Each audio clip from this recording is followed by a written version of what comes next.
Baik, terima kasih Mbak Winda. Terima kasih semua atas kesempatannya. Ada berapa nih? 24 yang sudah ada di ruang virtual ini yang mau belajar di hari Sabtu.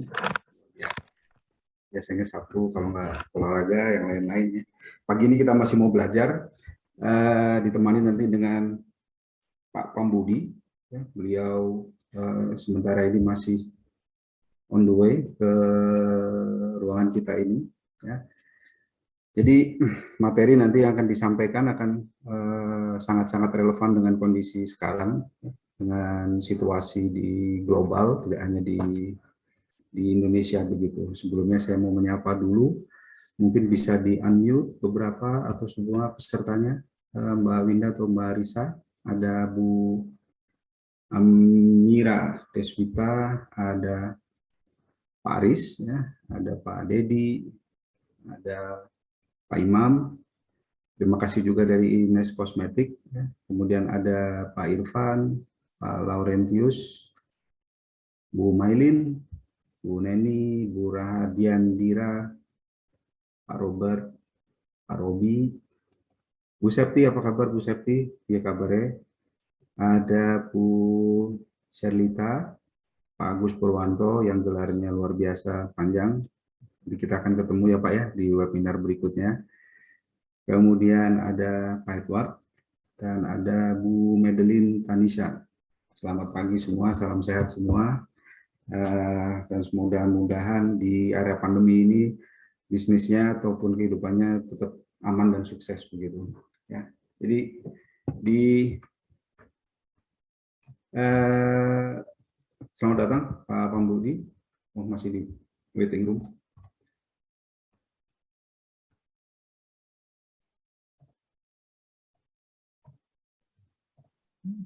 Baik, di area pandemi yang luar biasa ya, secara kita masih sebelum pandemi masih berkutat dan berusaha untuk survive di dunia digitalisasi dan globalisasi, ya.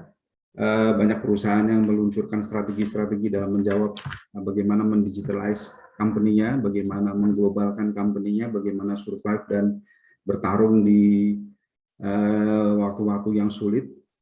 Kemudian datanglah COVID-19 yang merubah tatanan, ya, yang merubah kebiasaan, yang merubah rule of the game, ya, bisa dibilang dia is the game changer, the real game changer, ya, yang akhirnya memaksa semua dari kita baik di kehidupan personal maupun di organisasi terutama untuk menyesuaikan diri, ya. Strategi yang dipakai yang tampak bagus jadi usang, ya. Strategi tadi yang udah dibuang jadi make sense begitu. Jadi ya inilah era yang tidak ada menduga sebelumnya bahwa akan muncul seperti ini begitu, ya. Mungkin 2-3 tahun yang lalu sebagian organisasi berpikir bagaimana cara untuk survive dengan berbagai macam strateginya, ya. Digitalisasi mungkin belum terlalu dilirik atau menjadi satu hal yang mungkin strategi yang akan kita capai dalam waktu 3-4 tahun, ya. Kemudian dengan datangnya COVID menjadi satu hal yang harus dilakukan sekarang, harus dilakukan kemarin malah begitu, ya. Jadi itu tantangannya, ya. Terutama di HR, ya, bagian human resource, di mana human resource itu nempel di semua fungsi organisasi, mulai di depan sampai di belakang, ya. Mulai dari perencanaan strategik, mulai dari rekrutmen, mulai dari maintenance tim di organisasi, mulai hingga sampai di akhir waktu ada tim yang turning, ya, turnover atau termasuk di dalamnya ada retensi begitu. Jadi bagian HR itu bagian yang salah satu bagian yang tampaknya tidak kelihatan, tapi salah satu bagian dari organisasi yang selalu dan terus mengalami challenge, ya, mengalami tantangan dalam kondisi COVID ini, begitu, ya. Jadi di era yang bergejolak, ya, volatile, di era yang uncertain, di era yang waktu yang tidak pasti, ya, dan kompleksitinya bertambah, dan juga ambiguity, ya, ketidakpastian, ketidakjelasan itu jadi lebih lebar bordernya. Ini jadi tantangan untuk semua organisasi, ya. Di awal COVID kita hampir semua dibekukan, ya, di freeze, 2-3 bulan kemudian produksi tiba-tiba naik, ya. Kemudian saat naik berbagai kendala muncul, adanya pembatasan-pembatasan, adanya pengurangan-pengurangan, kemudian adanya kesulitan-kesulitan baik dalam pengadaan maupun pengiriman. Jadi ini menjadi apa? Sudah bukan menjadi satu hal yang harus diratapi, tapi harus dihadapi, dan bagaimana caranya kita mencari solusi. Dan lagi-lagi peranan HRD amat sangat dominan dalam menjaga ritme dari tim, ya, bersama leader yang lain agar tidak terlena dengan permasalahan, tapi bagaimana caranya keluar dari permasalahan begitu. Pak Pambudi sudah hadir, ya, telah hadir bersama kita Pak Pambudi.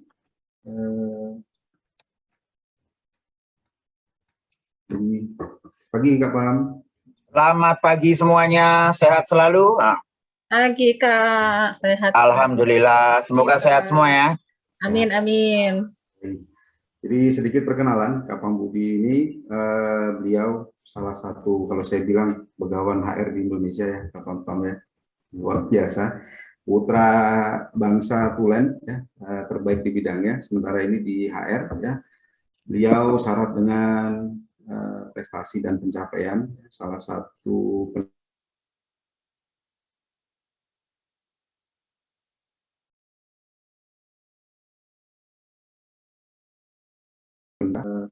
saya share profilnya beliau, nanti kalau ada yang kurang silahkan dikoreksi ya Kak Pam ya.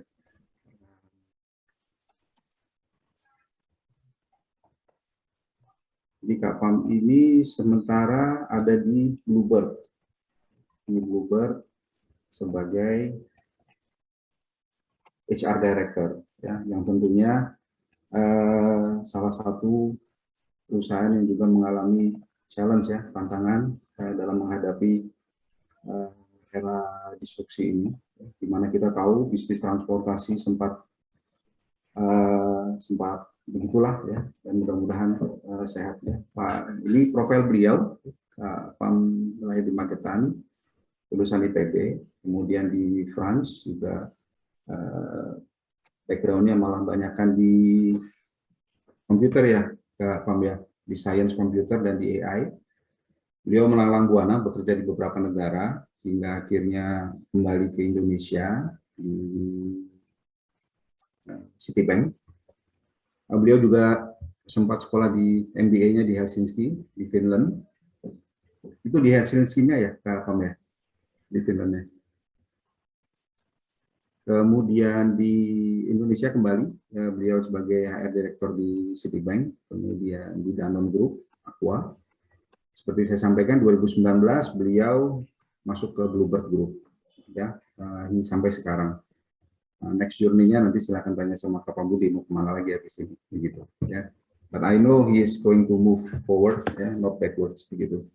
Demikian tadi perkenalan sedikit mengenai Kak Pambudi. Saya juga sampaikan sedikit mengenai business disruption, ya, dan kemudian challenge yang ada di HR. Untuk lebih jelasnya, mari kita ikutin paparan dari beliau. Silakan Pak Pam, waktu dan tempatnya.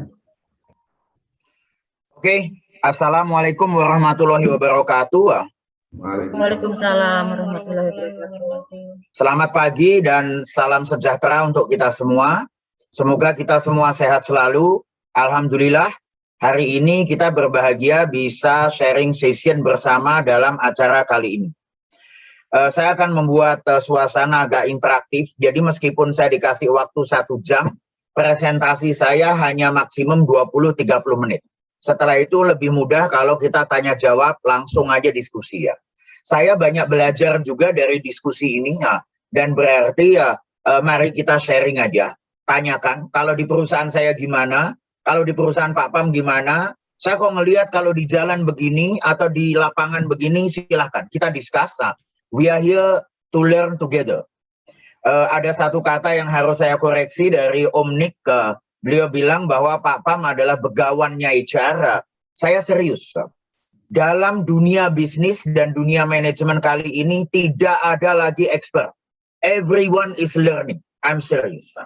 Makanya pada saat Kementerian Kesehatan ditangani dengan dokter yang katanya sudah expert masalah kedokteran, Dan dokter itu adalah salah satu profesi tertua di dunia.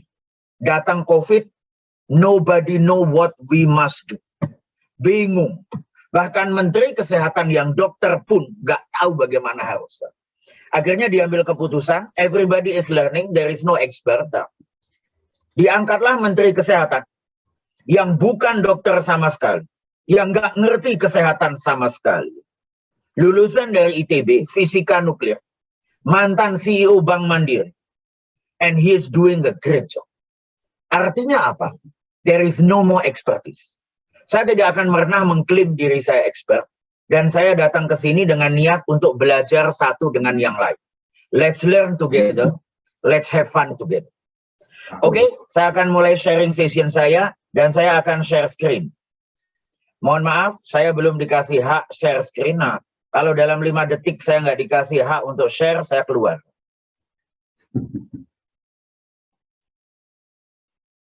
Sebentar, Kak. Mbak Winda bisa minta tolong? 5 detik, Kak. Saya hitung. Sudah, 5. Kak. Sudah, Kak. 4. Alhamdulillah.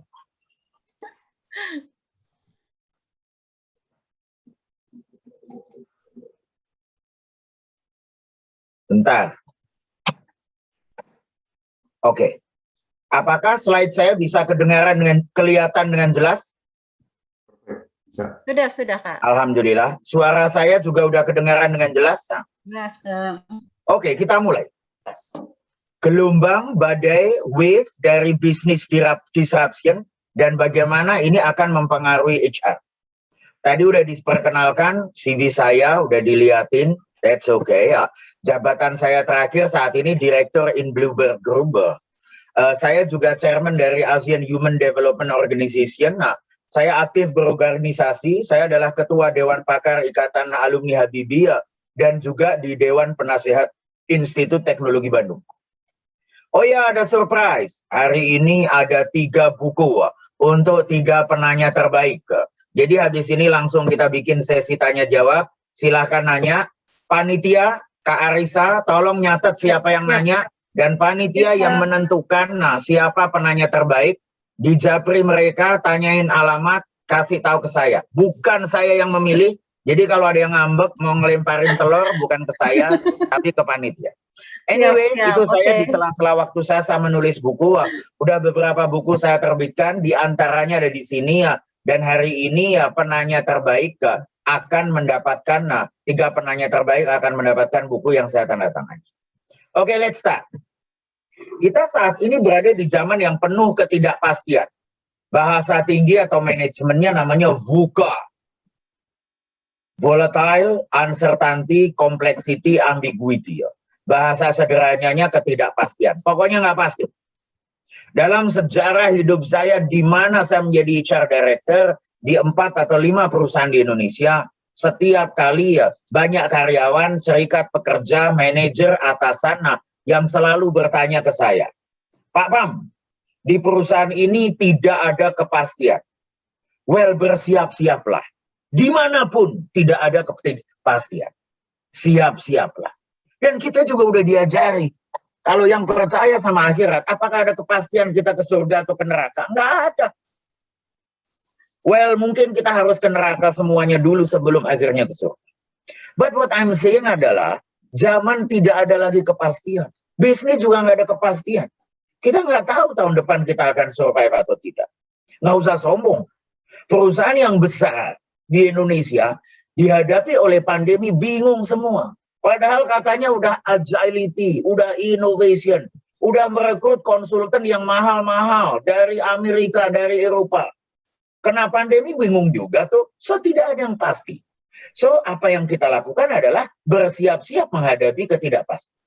Makanya leadernya di sini gambarnya adalah 1, berdiri di sebuah tempat yang tinggi tapi bingung karena di depannya penuh dengan awan. Kalau zaman dulu leader yang nggak tahu akan ditanya, leader kok nggak tahu. Kalau sekarang leader yang nggak tahu justru keren. Berarti dia menyadari bahwa dirinya memang tidak tahu. Dia mengharapkan anak-anak buahnya untuk saling belajar dengan dia. Itu 1. 2, leader ini berdiri di sebuah batu, goyang terus, siap jatuh. Berarti apa? Ketidakpastian itu akan terjadi di mana.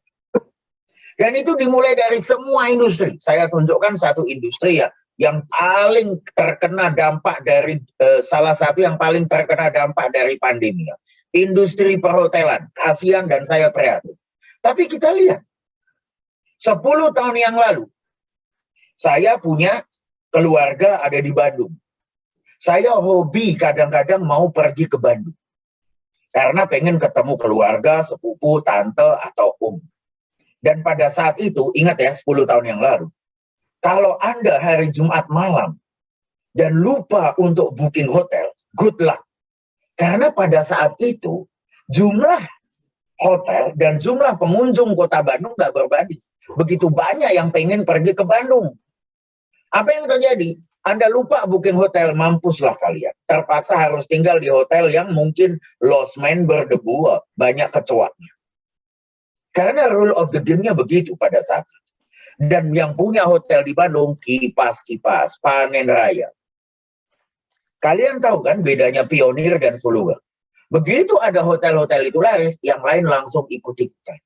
Kredit, kemudian kredit, dan kemudian semuanya pengen buka hotel di Bandung. Metode fenomena ikut-ikutan. Satunya buka hotel laris, buka hotel semua. Satunya buka catering laris, catering semua. Satunya merasa Bitcoin untung, Bitcoin semua. Nah ini fenomena ikut-ikutan namanya. Satunya pengen ikut certification coaching, ikut certification coaching semua. Lah coachingnya mau berapa ribu, yang mau di coaching berapa biji, demand and supply. Terus gimana dong? Nah ternyata mereka membangun hotel. 2-3 tahun kemudian hotelnya jadi. Sayang 1000 kali sayang. Bandung udah berbeda. Yang datang dari Jakarta banyak banget. Di Bandung mulai macet. Akibatnya, mohon maaf. The biggest mistake that you can do at that time adalah weekdays di Jakarta, macet. Weekend di Bandung, macet lagi. Waduh. Saya bilang sama kalian, bego amat. Kerasan amat sama macet. Senin Jumat di Jakarta macet. Sabtu Minggu di Bandung macet pula gitu. Dia bilang, Pak Pram, seandainya kami punya pilihan. Kenapa? Mertua saya di Bandung. Ya nasib lah. Makanya saya pasang tagline. 2021 tahun depan ganti mertua. But what I'm saying adalah, ternyata bisnis berganti. Dan Bandung lebih parah lagi. Setelah itu jalan tol Cipularang dibangun, macet total. Yang punya hotel nangis. Jalan tolnya jadi kena pandemi, nangis. Dan ternyata itulah dinamika yang terjadi saat ini. Change ahead. Perubahan akan terjadi di mana-mana. Apa yang terjadi kemudian? Lihat. Dulu ada fenomena hotel bintang 5. 1, 2, 3, 4, 5. Hotel Accor dari Perancis menolak klasifikasi ya daripada bintang-bintang itu. Mereka bikin kategori sendiri. Ibis, Mercure, Sofitel, Novotel. Setelah itu apa yang terjadi ya? Ada hotel fenomena, hotel tanpa pelayan di Eropa. Hotel tanpa pegawai, Formula 1. Semua digital. It work very well. Apa yang terjadi kemudian? Agoda datang. Travel agent bingung karena semua orang bisa booking hotelnya sendiri, pesawatnya sendiri. Masih bingung bagaimana menyikapi itu, hotel berkompetisi dengan Airbnb. Semua orang boleh menyewakan kamar. Masih bingung dengan semua itu, home exchange datang. Artinya apa? Om Niko ini ya, kalau mau dari Jakarta mau liburan ke Thailand, dia nggak usah pesan hotel. Asal dia cari di internet, ada orang Thailand yang mau liburan ke Jakarta, Om Niko bisa tukeran rumah. Nggak usah bayar. Saling percaya. Om Niko, ini tukeran rumah ya, bukan tukeran istri ya. But fenomena home exchange terjadi. Akhirnya fenomena home exchange belum selesai disikapi, ternyata muncullah pandemi. What does it mean? Perubahan terlalu cepat.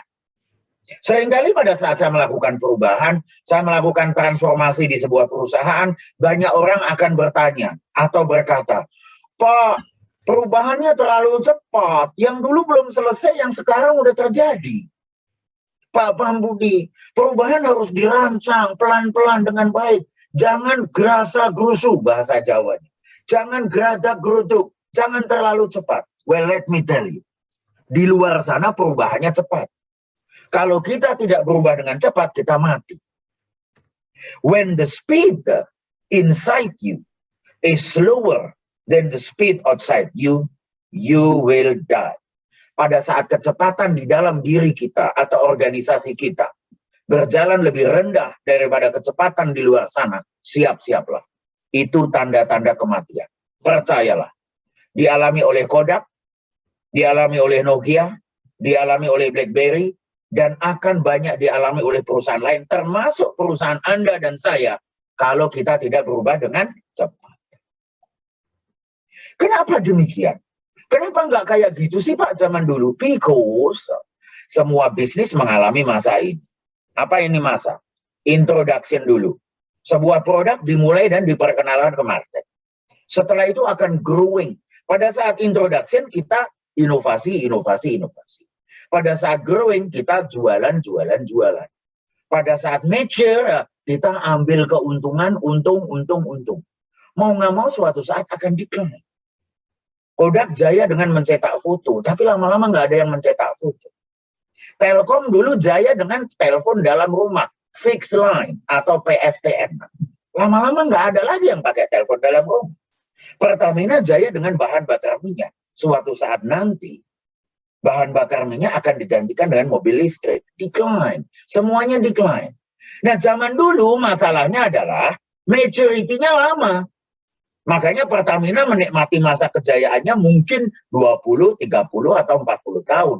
Dan semoga setelah itu akan jaya lagi ya pada saat mereka mentransformasi ya menjadi ramah lingkungan, gas, energi, dan lain sebagainya.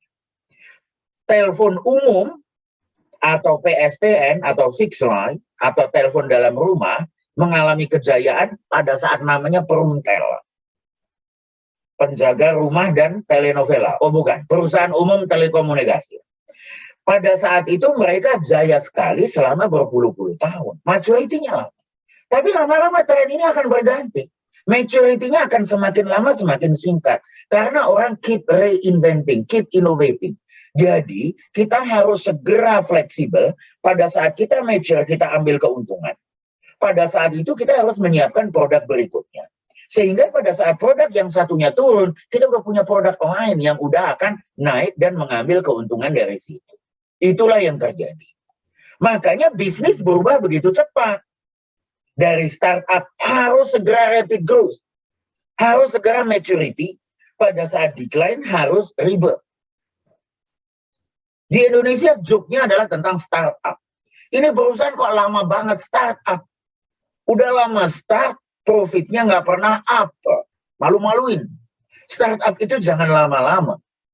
Setelah startup harus segera rapid growth, customer-nya banyak.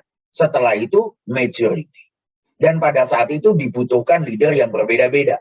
Startup membutuhkan entrepreneur. Pada saat jadi entrepreneur, maka dia harus menciptakan produk yang banyak, inovator. Setelah itu kita perlu great salesman, eksekutor. Jualan, supaya pelanggannya banyak. Namanya rapid growth. Setelah itu make sure. Kita perlu controller. Orang yang jago finance dan bisa ngitung operational excellence.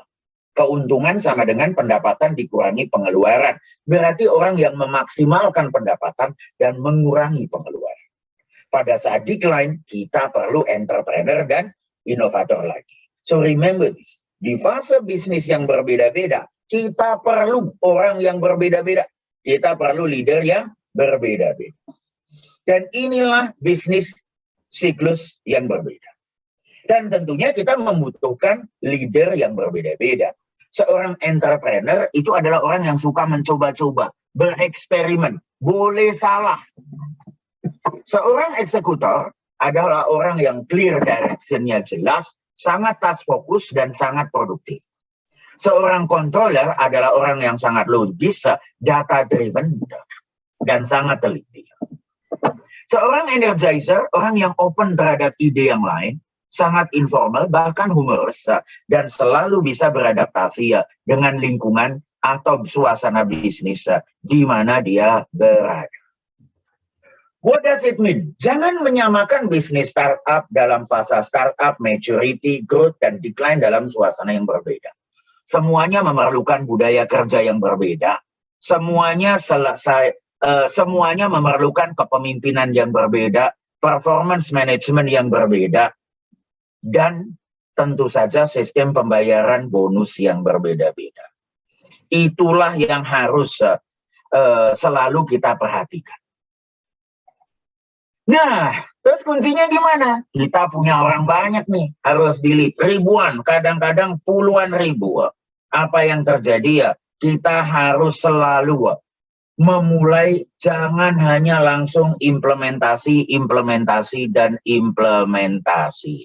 Realiti yang terjadi adalah bahwa kita semua harus selalu mengajak semua orang dalam tim kita untuk engage dan bahu-membahu bersama. Apa yang harus kita lakukan? First, start with why. Mulailah dengan visi. Kenapa kita harus melakukan itu? Berpikirlah secara kreatif.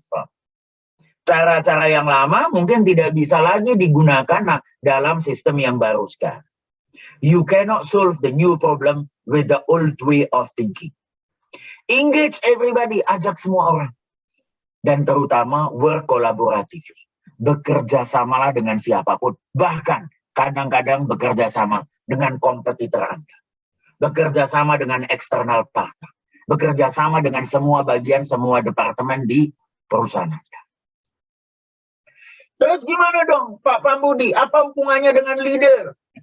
Apa tugas seorang HR leader? Wis, zaman dulu orang leader ditanya, wah leader harus bikin career development yang bagus, harus naikin gaji, growth opportunity, harus memberikan good benefit, employee experience, good leader. That's all bullshit. Let me tell you that. The paradigm has changed. Kenapa demikian? Nggak ada gunanya gaji yang gede kalau tahun depan you are in big trouble dan bangkrut.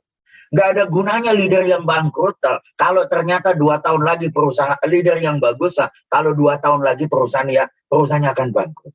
In the end of the day, HR leader create winning organization that will continue to succeed in the future. Seorang HR dibutuhkan untuk membuat budaya kerja di perusahaan itu sehingga mampu memenangkan terus-menerus kompetisi ke depannya. Pak Pambudi, bukankah leader penting? Iya, tapi leader yang penting, yang bagus, yang sayang-sayang pada anak buahnya, yang sayang akan coaching, tidak ada gunanya kalau 2 tahun lagi perusahaannya tidak mampu memenangkan kompetisi atau malah bangkrut. So remember, the most important role of an HR adalah membuat organisasi yang akan terus-menerus memenangkan kompetisi di masa depan. Padahal tren akan selalu berganti. Lihat tuh, industri 4.0, artificial intelligence, data analytic, disruption, dan lain sebagainya, innovation, entrepreneurship, startup, semuanya akan selalu muncul dan muncul kembali. Padahal, lihat baik-baik. Business is business. Nggak ada investor, nggak ada orang bisnis yang bilang, saya mau bisnis untuk rugi. Saya mau bisnis untuk usaha sosial. No way, ini bukan panti asuhan, Om. In the end of the day, the trend will move from selling the dream, jualan mimpi, kepada deliver profitability. Get real. In the end of the day, semua perusahaan diminta menghasilkan keuntungan. Mau mimpinya bagus, startup dengan mimpi yang keren, silahkan.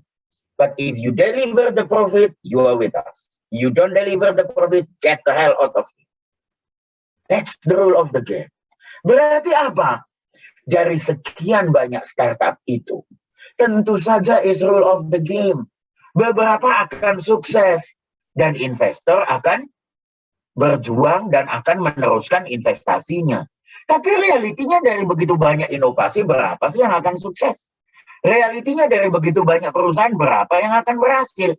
Banyak yang akan gagal. Dan pada saat gagal, investor akan stop. Beberapa perusahaan yang berhasil akan terus-menerus berkembang dan merekrut karyawan. Beberapa perusahaan yang kurang berhasil dan yang startup akan mengurangi jumlah karyawan. Melakukan layoff, bahkan menutup perusahaannya atau menghentikan bisnisnya. That's the law of nature. Ada kompetisi, ada yang lahir, ada yang survive, ada yang mati. Kalau saya belajar dunia pewayangan, nah ada Dewa Brahma, Dewa Wisnu, ada Siwa. Ada yang menciptakan, ada yang memaintain dan memelihara, ada yang mengmusnahkan. Berarti tugas HR juga dari 3 sisi itu. Saya bingung, saya join 32 HR community, ada WA grupnya, Telegram atau apapun. Nah, semuanya begitu mendengarkan, wah ada PHK di sana, ada layoff di sana. Kok kayaknya takut banget dong. That's your job. HR yang bagus adalah dia mampu merekrut dan membangun capability sebuah perusahaan. Mampu memotivasi dan mengembangkan karyawan. Tetapi pada saat perusahaannya turun, ya dia harus mampu juga melakukan pengurangan karyawan dan meningkatkan efisiensi. Jadi HR nggak boleh alergi dengan kata layoff, dengan kata PHK. You have to do it. Suatu saat saya kerja di Munich, tadi lihat dia CV saya. Saya tinggal di Singapura bersama keluarga, tapi saya seminggu di Singapura, seminggu di Munich. Salah satu tugas saya adalah melakukan penutupan pada sebuah Research and Development Center di Munich. Karena harus saya pindahkan ke India atau ke Meksiko. Dan tentu saja ada 5.000 karyawan yang harus saya PHK di Munich. Terus terang ibu kandung saya sendiri, almarhum tokoh idola saya, beliau nanya ke saya, Pam, kamu mecat 5.000 orang? Iya, Bu. Dan kamu bisa tidur. Mereka kehilangan pekerjaan. Saya bilang sama ibu saya, tugas saya sangat mulia. Karyawannya, terus terang, karyawannya Nokia Siemens Network pada saat itu adalah 70.000. Secara global, terus terang yang harus diberhentikan adalah 17.000. Tapi kalau yang 17.000 tidak diberhentikan, yang 70.000 semua kehilangan pekerjaan. Demi meningkatkan efisiensi, bahasa Inggrisnya, we have to fire 17,000 people to save 70,000 people. Saya ulang dalam bahasa Indonesia, kadang untuk menyelamatkan 70.000 orang manusia, kita harus berani menghentikan dan mengeluarkan 17.000 manusia. Atau pilihannya kita tidak menghentikan dan 70.000 semua akan kehilangan. Maka saya bilang, saya bukan menghentikan atau mengeluarkan 17.000, tapi saya menyelamatkan yang 70.000. Dan berarti apa? Yang 17.000 harus diperlakukan dengan manusia. Ingat, kelihatannya HR adalah human resource. Padahal seringkali HR adalah help and rescue, membantu dan menyelamatkan perusahaan. Tapi juga kadang-kadang H-nya dalam kata human resource bukan human, tapi hero. Mereka itu bukan karyawan. Mereka itu pahlawan. Mereka mencari nafkah untuk anak dan istrinya. Dalam agama saya, kalau orang beribadah mencari nafkah, kalau dia meninggal, dia mati syahid. Surga adalah ganjaran. Dia hero. Treat them like hero. Perlakukan mereka sebagai pahlawan. Tapi ingat, HR harus bersiap-siap. Dan harus ready untuk melakukan apapun yang diperlukan untuk menyelamatkan perusahaan. Berarti merekrut dan membangun perusahaan dari awal. Memotivasi dan mengembangkan karyawan. Dan bila mana perlu, meningkatkan efisiensi dan melakukan layoff yang diperlukan. Nggak boleh pilih-pilih. Terus gimana? Bagaimana caranya untuk melakukan membangun budaya kerja yang tepat? Start from outside. Semuanya dimulai dari pelanggan, customer, perilaku, apa yang mereka lakukan dan perubahan. Develop the culture from inside. Link the culture and organization long-term strategy. Organisasinya ke depannya bagaimana? Berarti harus dihubungkan dengan culture. Last but not least, the real culture bukan terjadi di PowerPoint slide, tapi terjadi di perubahan perilaku leadernya sendiri, CEO-nya, supaya kemudian diikuti oleh semua anak buahnya. Role modeling atau lead by example. Berarti apa? Udah waktunya untuk mengubah HR practice. Dulu namanya rekrutmen. Sekarang namanya harus meningkatkan value proposition sebagai employer. Menginspirasi mereka. Dulu kita kalau dapat karyawan dari perguruan tinggi top kayak ITB, UI, UGM kayaknya seneng banget. Padahal belum tentu budaya kerjanya pas. Waktunya untuk menyeimbangkan antara karakter dan kompetensi. Nggak ada gunanya pintar kalau ternyata nggak bisa bekerja sesuai dengan budaya kerja perusahaan. Ikan itu berenang di kolam, burung itu terbang di langit, kuda itu renang di padang rumput, dan monyet itu manjat di pohon. Kalau monyet Anda ceburin ke kolam renang dan tidak diajari berenang, mati. Makanya pentingnya bukan hanya assess terhadap kompetens, tapi juga karakter. Development. Dulu kita punya banyak training center. Saya pergi ke puncak sana, di sepanjang jalan ada minimal 7 atau 8 training center dari perusahaan besar-besar. Tutup, udah nggak ada waktu, udah bukan masanya lagi. Everything go digital. Zaman dulu kita suruh mereka 3 atau 4 hari ikut training, nggak boleh pegang handphone. Zaman sekarang milenial nggak pegang handphone 2 jam, udah diare, muntah-muntah, ayan. So, we need to change the way we do things. Learning on demand. Learning on the job. Motivation.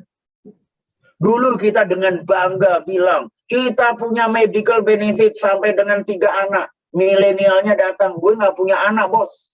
Buat apa medical benefit kayak gitu? Gue nggak berencana menikah, serius, bos. Gue enjoy dengan bujang. Yang kolonial nggak ngerti. Tapi itu ibadah. Enggak, bos. Gue itu tanggung jawabnya terlalu besar. Misal, benefit by choice. Ada yang bilang, kita punya, bisa beli rumah. Nggak mau, bos. Rumah mahal. Gue mau apartemen aja. Atau nyewa kamar kos, tapi asal dekat dengan Kuningan, Rasuna Said, di mana kantor saya berada. Benefit by choice. Cool environment. Dan terutama bosnya yang kaya.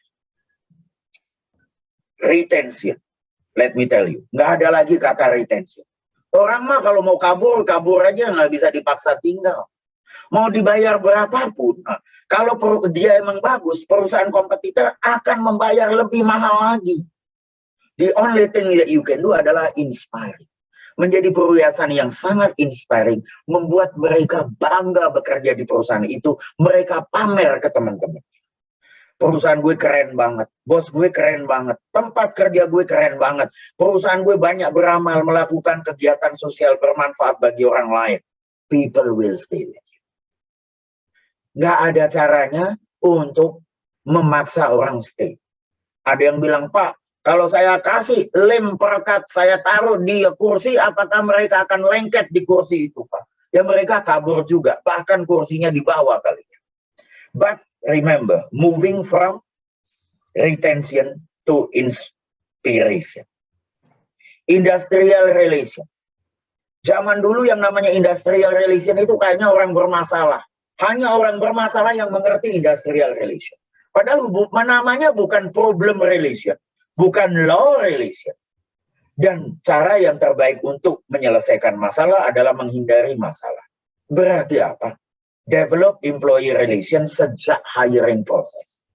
Dan continue to engage during the whole employee life cycle. Respect them as human. Karena apa? Mereka adalah manusia dan mereka adalah hero bagi keluarga. Saya akan tutup dengan slide ini sebelum saya buka tanya jawab. In the end of the day is VUCA, benar. Tapi kita juga harus menjadi VUCA. Dalam arti velocity. The speed of generating new idea. Perusahaan harus mencari ide sebanyak-banyaknya bagaimana survive dan berkembang di masa depan. Unleash the talent potential. Banyak talent-talent yang jangan-jangan tidak kita ketahui di dalam perusahaan. Cari dan gunakan. Creativity of leadership team harus benar-benar berubah. Dan terutama agility. Dunia berubah, apa yang kita lakukan untuk berubah? Garmin dari perusahaan GPS berkembang menjadi perusahaan gadget dan perusahaan fitness. Bluebird sedang bertransformasi dari perusahaan transportasi menjadi perusahaan teknologi, logistik. Kalau sulit mengirim orang selama pandemi, kita kirim barang. Kita punya truk, kita punya truk, kita punya bis, kita punya taksi, bahkan kita punya Tesla. Agility, the ability to do new thing when you need to. Orang finance harus belajar IT, orang IT harus belajar hukum, orang hukum harus belajar marketing, orang marketing harus belajar HR. You never know. What you don't know can kill you. Kuncinya ada being agile, bersiap-siap, fleksibel ke masa depan. Terima kasih banyak. Saya hentikan di sini. Saya juga ingin belajar dari kalian. Silahkan share. Boleh dengan bebas ngomong, Pak Pambudi, di perusahaan saya bukan begitu caranya. Silahkan. Pak Pambudi, kalau saya lihat prakteknya kok begini, silahkan. Let's discuss and let's show. Terima kasih banyak. Saya hentikan di sini monolog saya stop sharing saya, dan kita mulai dengan tanya jawab. Silakan. Nah. Oke, terima kasih Kak Pam, luar biasa paparannya, insightful sekali ya. Saya langsung baca Kak Pam ya di pertanyaan ya. Ada dari Pak Dedi Sukmana. Bertanya beliaunya ini, saat ini SDM saya komposisinya lebih banyak milenial. Bagaimana mengkolaborasikannya dengan kolonial? Dengan kondisi saat ini uncertainty. Ini banyak nih sekalian, banyak perusahaan yang seperti ini kejadiannya. Gimana nih Kak Pam? Makasih banyak. Bukan banyak. Semua perusahaan, kalau mau merekrut kan anak muda semua. Realitinya kita membutuhkan dunia yang baru, pelanggannya adalah anak muda, berarti kita juga membutuhkan karyawan yang anak muda. Padahal anak muda udah beda sama zaman dulu. Zaman dulu kita dikasih uang dikit aja udah seneng. Dikasih fasilitas dikit udah seneng mau pindah. Zaman dulu perusahaan take care of everything. Ada BUMN yang ngasih karyawannya dengan gaji yang bagus, perumahan, rumah sakit, sekolah untuk karyawan. Kayaknya kentut aja dibayar. But the world has changed. Anak muda sekarang nggak mau lagi. Hanya dengan uang. Mereka nggak sematre kita. Kenapa? Tanggung jawabnya mungkin juga belum banyak kali ya. So mereka mau. Saya pernah berhadapan dalam extreme example. Seorang manajer di perusahaan saya sebelumnya. Capek dengan kerjaannya. Enough with this. Saya pengen memanage waktu saya sendiri. Ibu saya sakit, saya pengen menjaga ibu saya. Dan di sela-sela waktu saya ingin menjadi freelance. Keluar dia. Bukannya uang dapatnya lebih banyak, lebih dikit. Ya iya.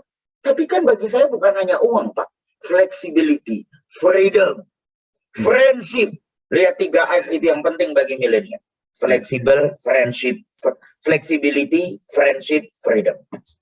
Kemudian banyak perusahaan berlomba-lomba kasih gaji yang tinggi, kabur juga karyawan. Sampai suatu saat saya bekerja di sebuah perusahaan air mineral, Aqua. Saya kerja dan saya merekrut namanya manajemen trainee. Manajemen trainee itu orang yang di-hire dari jurusan apapun, selama 2-3 tahun kita ke blank, 3 tahun lagi kita jadikan manajer. Semua perusahaan top punya manajemen trainee. Tentu saja saingannya aku adalah perusahaan-perusahaan bank yang membayar mahal, perusahaan asing, consulting yang membayar mahal. Saya terharu suatu saat, lulusan terbaik ekonomi UGM, IP-nya 4, ngelamar di perusahaan saya. Waduh, gemeteran saya. Terharu, lihat, lulusan terbaik, IP-nya 4. Fakultas ekonomi itu kalau di UGM itu udah topnya, paling terbaik. Standar penerimanya paling tinggi. Dari UGM, salah satu universitas terbaik di negeri ini. Mungkin yang terbaik kali ya, nggak usah komplain, presidennya dari UGM. But what I'm saying adalah, bagaimana bisa lulusan terbaik dari fakultas terbaik, universitas terbaik, mau join di perusahaan saya? Saya tanya itu. Kamu tahu kan, perusahaan saya nggak membayar yang paling tinggi, kompetitif, tapi nggak paling tinggi. Dimanapun saya berada, saya nggak pernah bayar paling tinggi, tapi saya selalu kompetitif. Kenapa kamu mau join? Padahal kamu pasti diterima di perusahaan lain, mungkin konsultan asing yang gajinya jauh lebih tinggi. Dan dia bilang begini, Pak Pambudi, saya dari Kelatnya. Saya lihat apa yang aku lakukan di Kelatnya. Bapak ambil air kami, tetapi Bapak membangun hutan yang sangat ramah lingkungan. Menyejahterakan masyarakat di sekitar. Bapak nggak pernah merekrut orang dari luar Klaten. Semua orang Klaten Bapak bikin pinter dan Bapak bikin lebih sejahtera. Bapak melestarikan lingkungan. Bisnis Bapak bukan hanya bermanfaat bagi perusahaan, tapi bagi masyarakat, bagi bumi dan alam sekitar. I'm inspired by that. I want to be part of that.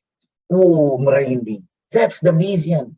Berarti kalian harus membuat sebuah perusahaan yang sangat inspired. Saya bekerja di Bluebird. Udah 49 tahun. Bukan hanya nyari keuntungan. Tapi kesejahteraan pengemudi harus kami perhatikan. Pengemudi kami kasih komisi. Dipastikan jaminan kesehatannya. Kami hire dokter sendiri di pool kami untuk memastikan mereka sehat. Kalian tahu kadang-kadang jaminan kesehatan dari luar, kadang-kadang ngantrinya lama.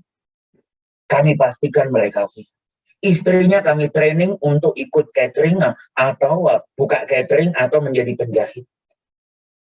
Pengemudinya kami kirim umroh. Anak-anaknya kami kirim beasiswa. Tahun lalu lulusan terbaik dari ITB adalah salah satu anaknya pengemudi kami. Dalam masa sesulit ini pandemi, kemarin kami membagikan beasiswa ke ribuan anak pengemudi. Perusahaan yang punya visi yang jelas. Jadi pertama, visinya harus jelas. Setelah itu bagaimana? Setelah itu Anda akan memikirkan bahwa bagaimana orang tua dan orang muda saling belajar. Namanya mutual learning dan mutual respect. Perusahaan nggak akan jaya seperti sekarang kalau nggak ada yang tua. Tapi perusahaan perlu berubah. Berarti apa? Respect the legacy, build the future. Anak muda nggak boleh datang petentang-petenteng, gue jago digital, gue jago IT, orang tua lu ngerti apa. Atau orang tua nggak boleh berpikir, lu anak muda nggak pernah belajar ya, kita yang membesarkan perusahaan. Mentalitinya mutual learning, mutual respect. Yang anak orang tua harus merasa, kami memang membesarkan perusahaan ini, tapi dunia berubah. Kami ingin belajar dari yang muda. Yang muda harus datang, kami memang mempunyai kompetensi yang dibutuhkan. Tapi kami perlu mempelajari budaya kerja dan fighting spirit dari generasi tua.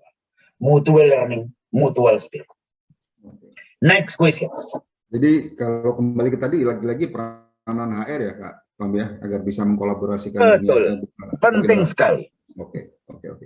Pertanyaan berikutnya, bagaimana dari Kak Tony, Bu Tom, bagaimana perusahaan konvensional bisa bertahan di VUCA ini Kak, di kondisi seperti ini? Yes.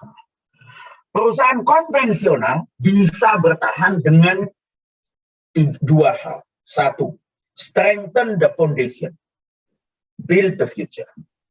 Bluebird adalah perusahaan yang ada 49 tahun yang lalu. Kami tetap bertahan. Kenapa? Karena fondasinya kuat.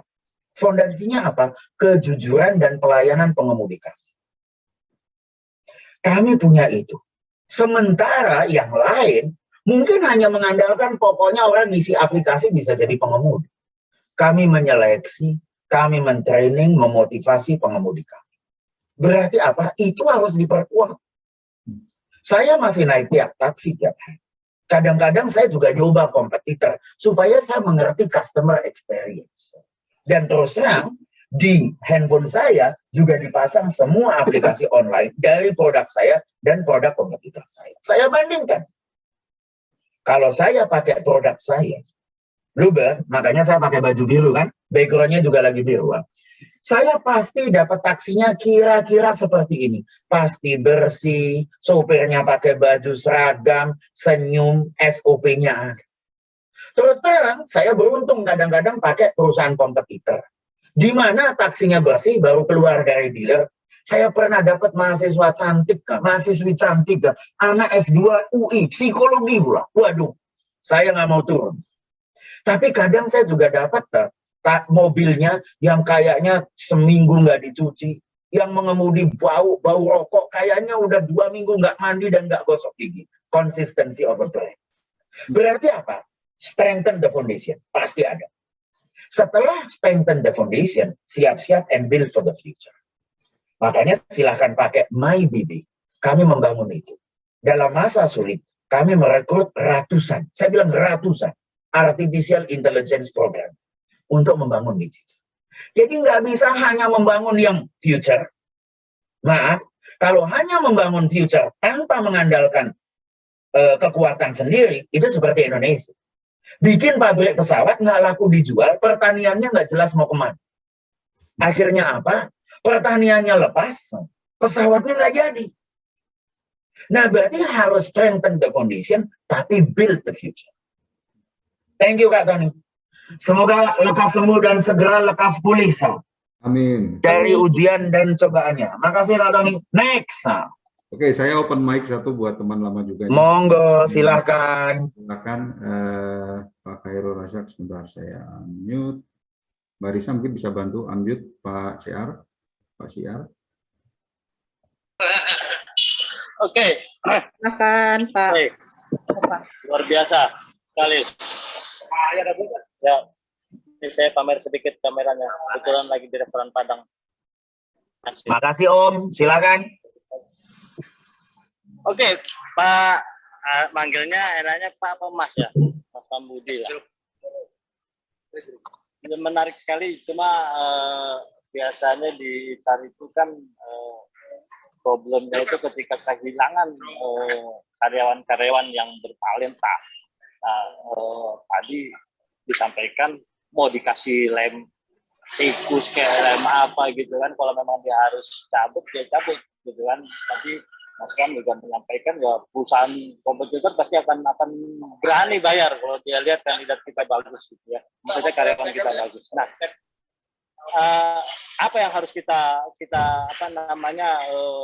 lakukan untuk mengatasi hal ini? Misalnya salah satunya mungkin membuat talent pool. Jadi kita buat karyawan kita seperti pemain Jerman, pintarannya rata semua. Nah, terkait hal tersebut, dalam hal ini adalah talent pool, tahapan-tahapan apa yang harus kita lakukan sebagai insan untuk melaksanakan talent pool tersebut, Mas Pambudi. Demikian, terima kasih Abang Niko. Terima kasih banyak. Keren banget. Mohon yang lain di mute dulu dong, biar nggak ganggu. Terima kasih banyak. Oke, very good question, Om. Oke, let me answer this. Saya pernah bekerja di sebuah bank yang dinamakan University of Banker. Banyak sekali orang bagus dan di-hire banyak perusahaan yang lain. Dan yang meng-hire nggak tanggung-tanggung bank yang lain yang mungkin duitnya lebih banyak. Bahkan dari bank itu ada 8 sampai 9 CEO bank yang lain berasal dari bank itu. Saya sebut namanya Citibank. Pada saat saya masuk pertama, hari pertama saya bukan di Indonesia, tapi hari pertama saya di Hong Kong. Saya dipanggil sama bos saya di Hong Kong. Dan kemudian bos saya bilang, saya terus terang cerita, bos namanya Terry. Terry, kita nggak khawatir nih, semua pada direkrut. Dan Terry bilang, oh kita seneng banget Bang, kalau mereka direkrut orang lain. Kenapa? Berarti we develop the right people. Berarti mereka pinter. Pilihannya dua Bang. Orang lain mau rekrut, berarti talent kita pinter. Atau orang lain nggak mau rekrut, berarti talent kita bego semua. Pilihan mana yang Anda inginkan? Nah, jadi bilang sama bos-bos Anda, kalau talentnya diambil orang, Anda bilang sama bos Anda, alhamdulillah bos, mari kita sujud syukur. We are doing the right thing. Berarti kita develop orang itu dengan baik. Berarti dia pinter, sampai perusahaan lain mau ngambil. That's number one. Number two. Lah terus gimana dong? Ya siap-siap dong. Kita juga nyetir mobil di jalan tol. Kalau ternyata bannya pecah, kan punya ban serep. Talent juga harus punya talent serep. Nah ini kalau ban pecah, karena cuma ban, rule-nya 4 tambah 1. Berarti rule-nya adalah bannya 4, ban serepnya 1. Di Citibank rule-nya 1 tambah 4. Talentnya 1 karena begitu penting, serepnya 4. Serepnya apa 4? 2 dari dalam, 2 dari luar. Jadi waktu saya di Citibank jarang ada di kantor, Mas. Karena saya sibuk build the network sama orang luar, supaya saya punya talent. Nah, kalau ada talent gue yang keluar, gue ambil. So remember this. Develop and prepare. Berarti apa? Orang yang ada di develop dengan baik, tapi siap-siap. Kalau ada yang keluar, kita udah siap. Dan benar, ada CEO saya, waktu itu namanya Tigor Siahaan. Bayangin, CEO Citibank, keren banget gitu loh. Pajak anak buahnya aja dibajak orang, apalagi dia. Setiap 6 bulan dia terima offer yang jauh lebih bagus. We do our best to retain. Tapi hari pertama saya di di Hong Kong, si bos saya udah bilang, tenang aja, sepenting apapun di orang itu di Citibank, tidak ada yang tidak bisa diganti. Mau CEO, HR Director, Sales Director, atau apa. Suatu saat, setelah lebih dari 20 tahun berbakti dan berkontribusi bagi perusahaan, Tigor akhirnya bilang, saya ingin belajar sesuatu yang baru. Dan saya ingin memimpin bank yang lain. Saya ingin mencoba bank lain. Beliau pindah ke CIMB Niaga. Apakah kita tega menghalang-halangi orang yang udah berkontribusi 20 tahun? Enggak. Apakah banknya korup? Enggak. Karena udah ada 1+4 tadi. Akhirnya kandidat serep terbaik atau succession planning yang terbaik ke Batara Sianturi yang lagi jadi CEO di Filipina kita panggil. Dan sekarang masih ada di situ. Menjadi CEO yang baik. So remember this. Develop, prepare. Kira-kira begitu. Luar biasa. Makasih Opa, pertanyaannya keren. Okay. Next question. Thank you. The Apa, floor. ini ada satu. Very good. Thank you. Ada satu yang menggelitik nih Kak Pam, ada satu pertanyaan. Kebetulan Monggo. sama seperti statement Kak Pam tadi mengenai leader yang jangan sayang sama tim ya, create the winning team. Pertanyaan dari Bu Dila. Bagaimana merubah mindset seorang HR yang terpola nge-treat karyawan dengan nyaman dan friendly, ya, tiba-tiba harus menjadi HR yang bersikap sesuai dengan kondisi. Bagaimana tuh Kak? Good. Wah, pertanyaannya keren. Dan itulah kenapa terjadi paradigma bisnis yang berbeda. Zaman dulu namanya bukan HR, zaman dulu namanya personalia. Yang penting kontrak kerjanya, makanya banyak kepala personalia adalah sarjana hukum. Yang penting kontraknya jelas, kerja jam berapa, gajinya berapa. Moving to the next. Motivating people. HR manager, HR directornya banyak sekali dari psikologi. Orang psikologi jago motivasi, jago sayang-sayang. Akibatnya mereka dibikin sayang-sayang, dibikin motivasi supaya komfort, supaya betah, supaya termotivasi. Problem, kadang-kadang komfort, kadang-kadang betah, tapi nggak kerja. Bahkan undang-undang di Indonesia menyatakan, gue nggak kerja bos, kalau lu mau pecat gue, pesangon gue tinggi kok. Nah, that's the problem with motivating people. Makanya sekarang nggak penting HR ngerti hukum, nggak penting HR ngerti psikologi, because it's time to move from comfort to productivity. Saya nggak bilang bahwa kita nggak perlu sarjana hukum atau sarjana psikologi. Selama mereka bisa agile dan mengubah dirinya sendiri dari kontrak hukum, dari motivasi dan coaching menjadi productivity, good. Ingat, kontrak nggak ada gunanya kalau nggak produktif. Motivation, engagement nggak ada gunanya kalau nggak ada productivity. Berarti apa? HR harus ngerti finance. Baca laporan keuangan, baca kompetitor, baca produknya apa, supaya tahu bagaimana meningkatkan productivity. Berarti HR-nya harus belajar dari yang lain. Saya mengharamkan orang HR untuk makan siang atau ngobrol sama orang HR. Karena kalau orang HR ketemu orang HR, jutek ketemu jutek, ilmunya nggak nambah. Aduh pusing gue mikirin serikat gue. Oh gue juga bos. Ya kapan nambah ilmunya? Coba kalau ngomongnya sama orang marketing. Lu lagi sibuk ngapain? Kita lagi brand activation. Hah? Brand activation? Panganan opo gue? Itu apa? Let me explain to you. Orang marketing nah, kalau lu di HR lagi ngapain? Kita lagi ngukur employee engagement. Apa itu? Tell me. Saling belajar. Orang HR ketemu dengan, misalnya orang finance lagi ngapain? Kita lagi ngitung return on investment. Caranya gimana? Lihat baik-baik. Ilmunya, networknya Bapak bertambah, networknya sangat bertambah. That's what we need to do. So HR, learn. Harus belajar yang lain. Apapun yang belum tahu, belajar sebanyak-banyaknya. Please, background Anda apapun, saya menghormati Anda. Mau hukum, mau psikologi, mau belajar filsafat, perbandingan agama, tarbiyah, usuluddin, I don't care. As long as you are learning the business to improve productivity. Next. Awesome. Berikutnya dari Pak Rahardian Dira, beliau bertanya, seberapa besar pengaruh kreativitas pegawai terhadap perkembangan suatu perusahaan? Beliau juga bertanya, bagaimana peran manajer dan jajaran pimpinan suatu perusahaan dalam meningkatkan kinerja agar tetap eksis, terutama di COVID ini? Makasih. Tentu saja jawabannya sangat penting. Kenapa? Karena perusahaan itu, again, ingat baik-baik ya, strengthen the foundation, build the future. Pegawai yang kreatif akan berpikir mencari ide baru, menciptakan produk baru. Kalau strengthen the foundation, maka pegawai yang kreatif akan mencari cara-cara yang lebih efisien untuk membuat proses yang lama menjadi lebih bagus. So, creativity penting.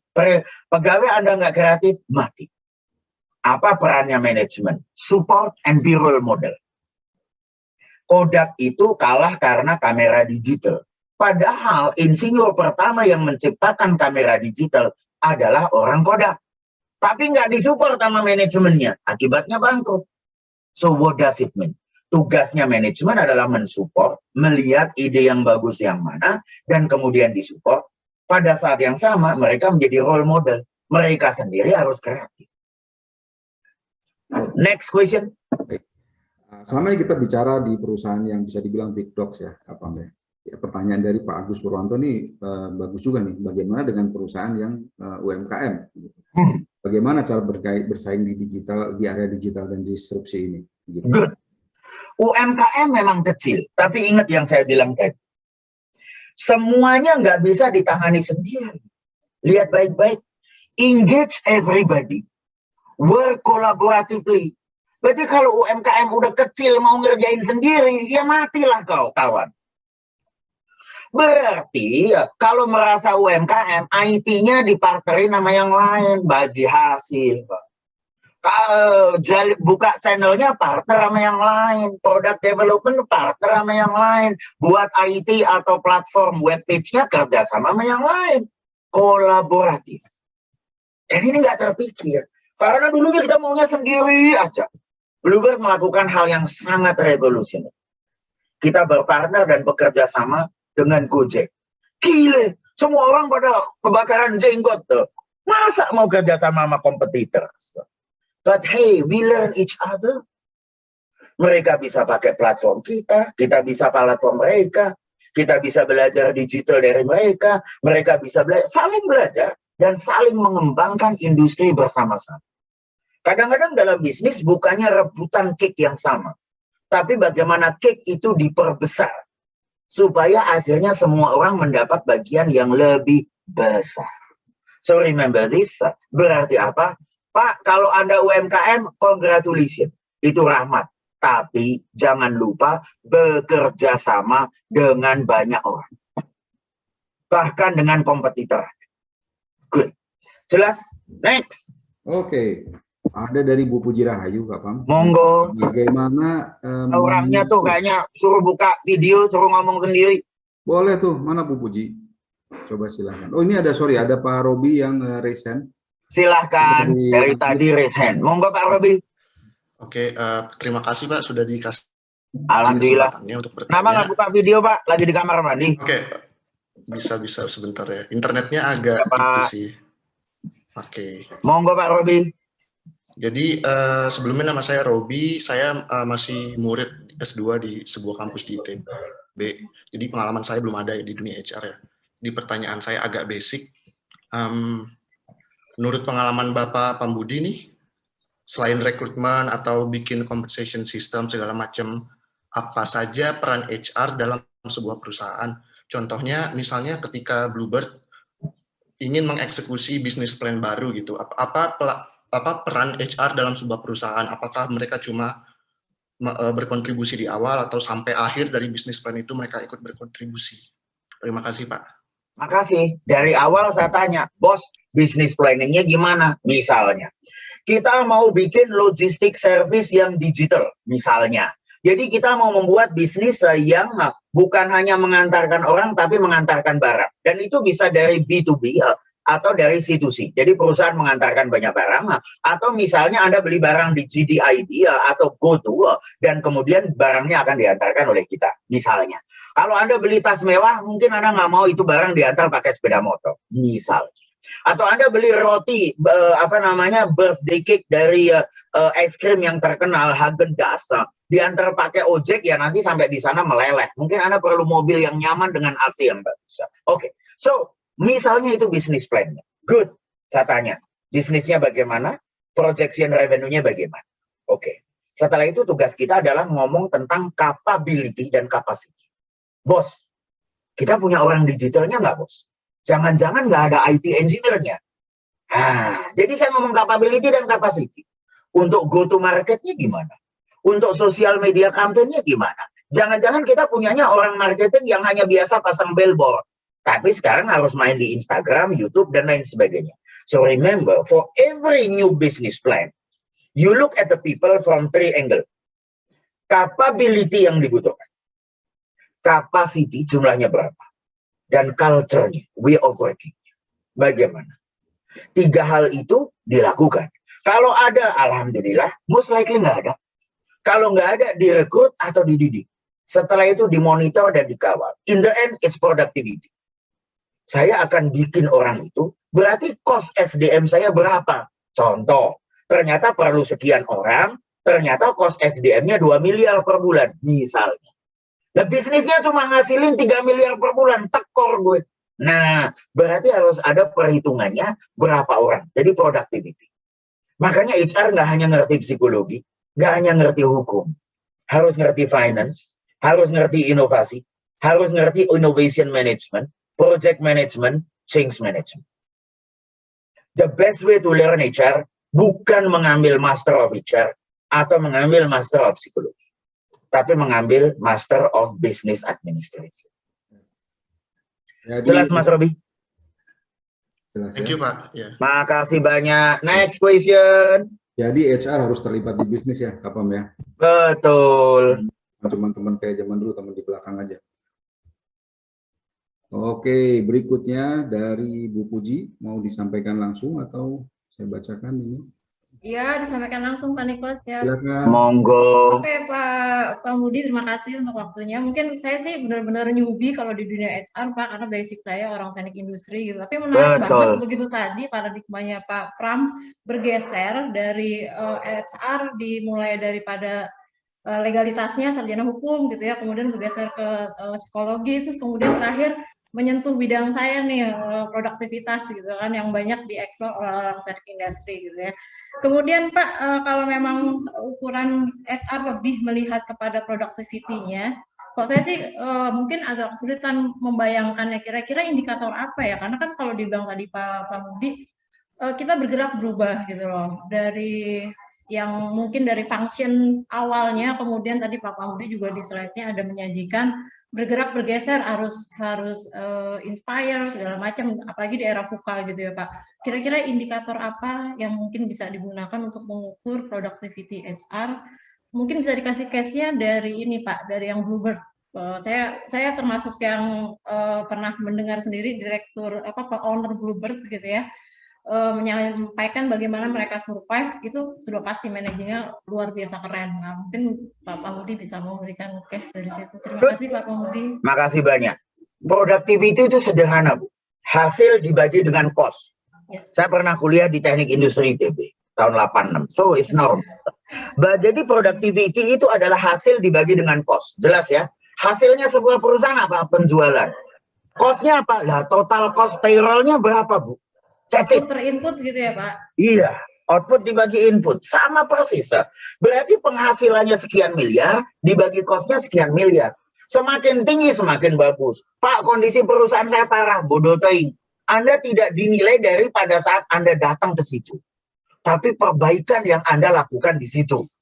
Berarti ya, pada saat Anda datang ke situ berapa, misalnya Bu, satu headcount, satu pegawai misalnya menghasilkan 3 miliar per bulan overall misalnya, berarti setahun 2 tahun kemudian harus naik jadi 4 miliar, 5 miliar atau berapapun. Itu berarti caranya jago.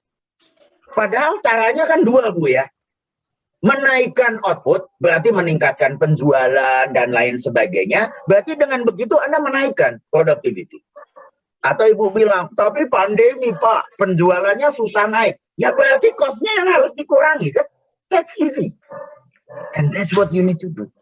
Makanya HR yang baik kali ini bukan lagi bermain-main dengan alat psikologi, coaching, sayang-sayang anak buah.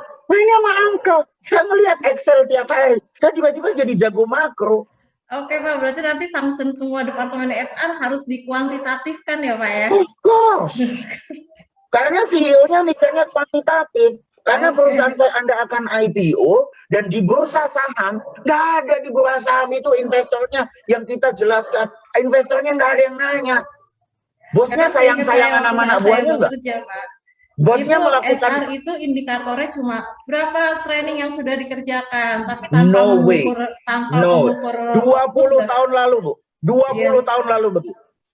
Sekarang udah ganti.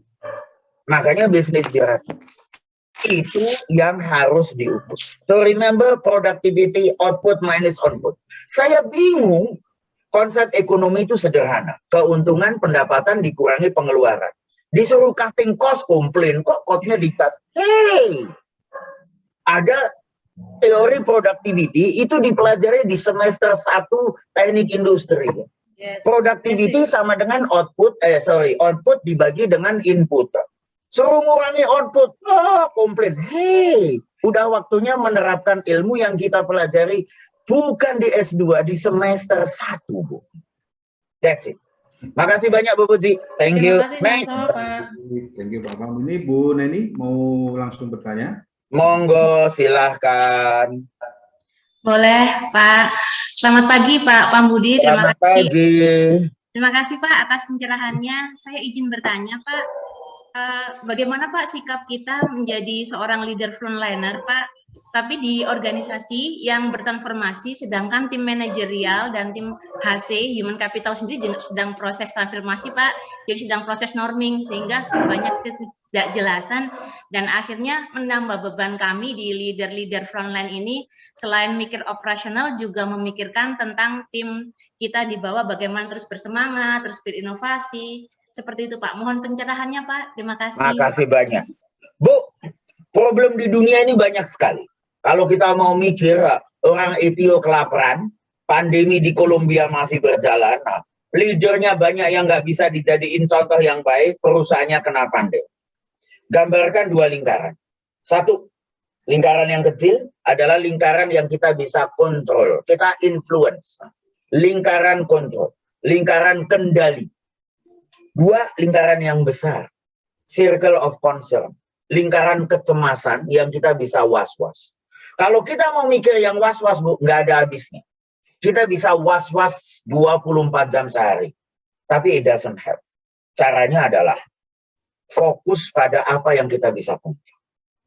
Bodoh amat dengan yang lain dulu. Tapi apa yang saya bisa lakukan untuk diri saya, untuk pekerjaan saya, untuk tim saya, untuk orang-orang di sekitar saya. Berarti gimana? Bosnya di atas berantem, nggak usah dipikirin. Anda nggak bisa ngontrol itu. Suasana bisnis naik turun, mungkin Anda nggak bisa 100% mengontrol. Tapi apakah Anda datang senyum dan ramah ke semua orang? Membantu semua orang. Menjadi teamwork yang baik. At least pekerjaan Anda sendiri ditangani sebaik-baiknya. Then you can do that. Kalau semua orang melakukan itu, dan menjadi gelombang yang positif bagi semua perusahaan, lama-lama perusahaan itu akan maju sendiri. Jelas Bu Neni? Good. Jelas Pak, terima kasih. Pak Niko, waktunya sebenarnya habis, tapi saya boleh ngasih bonus 2 atau 3 pertanyaan terakhir. Silakan Pak Niko. Terima kasih. Masih ada Mas Rahadian Dira. Mungkin ada silakan. Mau nambah ini Kak, silakan Mas Rahadian. Halo. Mbak Risa, bisa tolong dibantu open cam-nya? Sebentar. Mas Rahardian ya? Ya.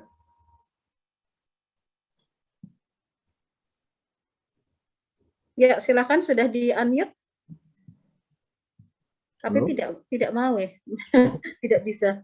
Oke, mungkin tadi beliau bilang jaringan. Dibacakan saja ya. Nah, apakah stres psikologi dan fisiologis mempunyai pengaruh besar terhadap kinerja pegawai perkembangan? Kemudian berapa besar pengaruh penghargaan prestasi terhadap kinerja? Jadi bicara ya. Oke. Kan. Sangat berpengaruh. Sangat berpengaruh. Dan itu akan menghancurkan semua productivity. Masalahnya kalau nggak stres, orang terlalu leha-leha. Berarti we need the right amount of stress. Seperti mobil. Kalau mobil jalan ya harus panas dong. Kalau nggak panas ya mobilnya nggak jalan, mesinnya nggak melakukan friction. Tapi kalau terlalu panas turun mesin. Berarti gimana caranya? Mobil ada radiator, air yang dipasang di mesin. Nah, yang pada saat terlalu panas dia mendinginkan suhu mesin. Semua orang harus belajar stress management quotient. Hobi, ibadah, sholat, berdoa, main golf, main kartu sama teman-temannya, go west, lari pagi, olahraga atau apapun namanya stress management quotient. Dan itu radiator. So remember this. Seperti mobil yang berjalan, Anda harus mempunyai radiator. Don't worry kalau hangat dikit, stress dikit is good. Stres kebanyakan turun mesin, sakit jiwa, pergi ke rumah sakit. So remember this. Semua orang harus hangat atau panas kotaknya, tapi mampu mengelola stresnya dengan baik, dengan hobi, dengan sholat, dengan beribadah, dengan keluarga yang baik, teman yang baik, atau apapun. Remember this, mesin punya radiator, manusia memerlukan stress management. Terima kasih, stress management. Ada yang lain, Bu Risa, yang sudah raise hand? Sip. Pertanyaan terakhir tadi. Keren banget ya, ada udah jam 10. Raise hand sudah tidak ada. Cepet banget. Yang nanya di chat habis? Sudah. Habis. Keren banget pas jam 10. Saya boleh closing? Silakan, nggak paham, silakan. Good. Makasih banyak teman-teman. Ingat, you are changing. Ada beban yang besar bagi kita. Saya selalu bilang, tugas saya sehari-hari akan sederhana kalau saya hanya mencari nafkah untuk diri saya dan keluarga saya. Tapi saya mencari nafkah untuk diri saya dan keluarga saya. Dan saya membantu para pengemudi saya, 30.000 orang. Dan 4.000 karyawan Bluebird. Mencari nafkah buat mereka. Dan itulah yang membuat saya bangun tidur dengan semangat setiap hari. Karena ada 34.000 orang yang nyawanya, nafkahnya di tangan kami seluruh board of director. Apa yang kami lakukan menentukan nyawa mereka, nafkah mereka. Padahal apa? Mereka ini seorang diri, punya istri, mungkin punya 2 anak. Jadi mungkin bukan 34.000, mungkin 150.000. Tugas kita besar. Tapi tugas itu pasti kalau niatnya baik akan ada petunjuk dari atas. Makanya kepemimpinan yang baik selalu berfokus pada bisnis. Lead your business. Tetapi sebelum kita lead your business, Anda harus memimpin tim Anda dulu dengan baik. Lead your team. Dan sebelum Anda memimpin tim Anda dulu dengan baik, Anda harus memimpin diri Anda sendiri. Makanya kalau mengembangkan bisnis, berarti harus mengembangkan tim dan jangan suka mengembangkan diri sendiri. Ya. Belajar tiap kali supaya ilmu kita juga nambah, dengan itu bisa mengembangkan tim dan mengembangkan bisnis. That's what we need to do.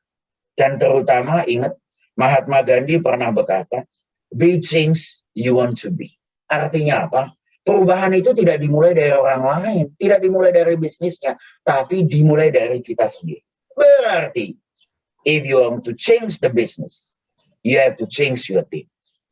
But before, we have to start by changing yourself. Terima kasih banyak. Nama saya Pak Budi Sunarsihanto. Apabila ada salah kata atau salah ucap, mohon dimaafkan. Nah, wabillahi taufik wal hidayah. Wassalamualaikum warahmatullahi wabarakatuh. Waalaikumsalam warahmatullahi wabarakatuh. Pam, jangan dulu live, kita foto bersama nanti kan? Iya, Pak. Saya boleh kasih kesimpulan dikit ya, Kak Pam ya? Monggo, silakan. Jadi ada 5 poin nih kalau saya simpulkan ya. Perubahan itu sudah menjadi kebiasaan, betul ya Kak Pam ya? Jadi jangan kaget begitu. Ya. Kemudian ada perusahaan itu harus bisa cepat ya, dan kemudian melibatkan semua dalam yang terlibat baik eksternal maupun internal. Dan semua orang harus kreatif, terutama mulai dari puncak gitu ya. Dan yang penting agile, jangan lupa juga persistence ya. Dan yang paling penting terakhir adalah create the winning team. Ya, bukan create settle team begitu. Oke, demikian tadi rangkaiannya dari Kak Pam Budi. Saya serahkan ke Bu Risa dan Mbak Winda. Silakan untuk foto bersama dan pembagian door prize nanti ya. Assalamualaikum warahmatullahi wabarakatuh. Waalaikumsalam warahmatullahi wabarakatuh. Baik, terima kasih Bapak Pambudi dan Bapak Niko. Mungkin untuk sesi foto bersama